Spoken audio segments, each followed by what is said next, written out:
Chat చేసే వాళ్ళలో చాలా రకాలుంటారు. అందులో కొన్ని రకాలు. ఎమోజీస్‌లో థమ్స్ అప్ అనే ఎమోజీ లేకపోయుంటే నాకు మా నాన్నకి సగం కాన్వర్జేషనే ఉండదు. 99% మెసేజెస్‌కి రియాక్షన్ థమ్స్ అప్పే వస్తుంది. ఆ మిగతా 1% సూపర్, నైస్, గుడ్ ఇవొస్తాయి రిప్లైస్. కొంతమందేమో ఎమోజీస్ చూసి కన్‌ఫ్యూజ్ అయిపోతారు.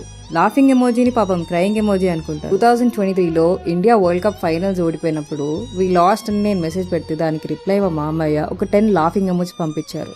అదేంటి మామయ్య నవ్వుతున్నావంటే నో ఐఎమ్ క్రయింగ్ అని రిప్లై ఇచ్చారు. మామయ్య అనాలా మళ్ళీ? నాకు నా లైఫ్ లో అన్నిటికన్నా ఎక్కువ రోజెస్ ఎవరిచ్చారో గెస్ట్ చేయండి. మా ఫ్రెండ్ వాళ్ళ మమ్మీ. ప్రతిసారి నా బర్త్డేకి ఒక 15-20 రోజెస్ పంపిస్తారు మెసేజ్ లో. వద్దు, ఎంత బర్త్డే అయినా ఒకటే కేక్ తినగలరు, మీరు నాకు 10 కేక్స్ పంపియద్దు ప్లీజ్. కొంతమంది ఏమో హాయ్ అని మెసేజ్ పెడతారు, తర్వాత ఇంకేముండదు.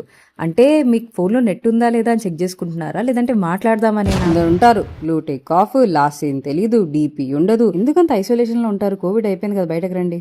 నా డే 35 అయితే అయిపోయింది. లైక్ చేయండి, షేర్ చేయండి, సబ్స్క్రైబ్ చేయండి, ఫాలో అవ్వండి. మళ్ళీ రేపు కలుద్దాం.